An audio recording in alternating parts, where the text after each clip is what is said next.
Download our app. Available for iPhone and Android. This is Sydney's 2SM 1269.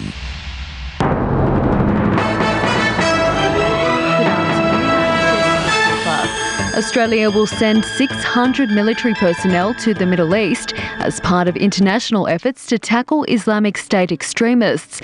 Prime Minister Tony Abbott says it's not a commitment to combat operations in Iraq, but it's possible that might happen. Defence Force Chief Mark Binskin says it's not a decision the government has taken lightly.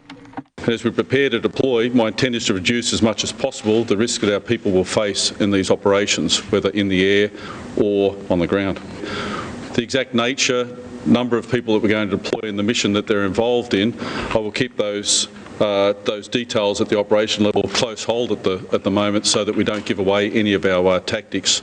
It comes after Islamic State militants released a video portraying the execution of British aid worker David Haines, who was taken hostage in Syria last year.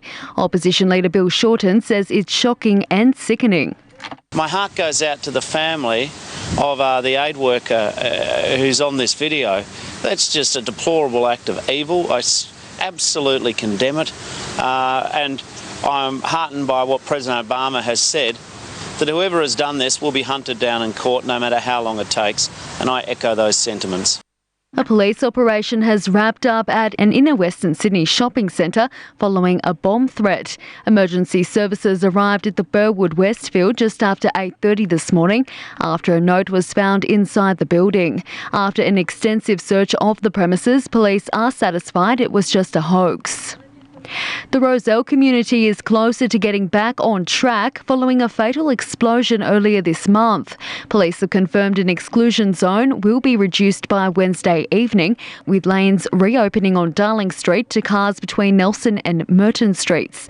They have now cleaned up debris around the site, but some closures will remain in place. A school security guard has escaped injury after he was attacked by 4 armed men in eastern Sydney. The guard was approached by the men outside Scots College at Bellevue Hill early Friday morning and was asked to grant them access to an area where firearms were stored. After refusing the request, the man was assaulted but didn't receive any injuries. Rose Bay Police are investigating. The New South Wales government is planning to introduce new super cameras which can identify drivers up to 700 metres away. But the opposition wants to see a community discussion before the new high-tech devices are brought in, concerned the privacy of motorists is at risk. Shadow Roads Minister Walt Secord says it's another potential cash grab. It seems that the Baird government is looking for new and innovative ways to increase revenue raising. So if they can strike a balance between revenue raising and privacy concerns, then we should look at the cameras. But the Baird government seems to be looking for new ways to collect revenue. Last year they collected $149 million in fines through cameras. And the search continues for a missing 3-year-old boy who disappeared from Kendall on the New South Wales mid-north coast on Friday.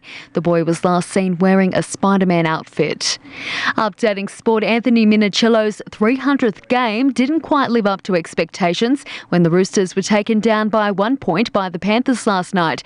Their 1918 qualifying loss means the Premiers will need to win 3 sudden death encounters to defend their title.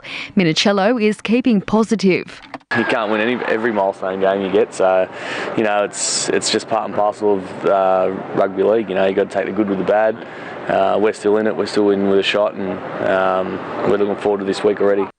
Meanwhile, the Storm and the Bulldogs are currently battling it out at Amy Park in the first week of the NRL finals. Canterbury are leading 24-0 at half-time. And Fremantle have crashed out of the AFL finals after an early 31-point lead. The Dockers sank to a 22 loss to Port Adelaide. Coach Ross Lyon says the team will train strongly over the summer to land the elusive flag next year. Our inability to convert wasn't ideal, and it just left the door ajar when it probably should have been shut. In finance, oil is worth $92 a barrel. Gold is trading at $12.32 an ounce. And $1 Australian dollar is buying 90.4 US cents. This is Super Network News. 2SM Sydney weather. A mostly clear evening with south to southeasterly winds. Cloudy with possible showers tomorrow with top temperatures of 21 degrees in the city, 24 in the west. Looking further ahead, chance of thunderstorms Tuesday, possible showers Wednesday and Thursday. At the moment in the city, it's 19 degrees, 18 at Bankstown, 24 at Richmond. That's the latest 2SM News. I'm Jessica Cooper.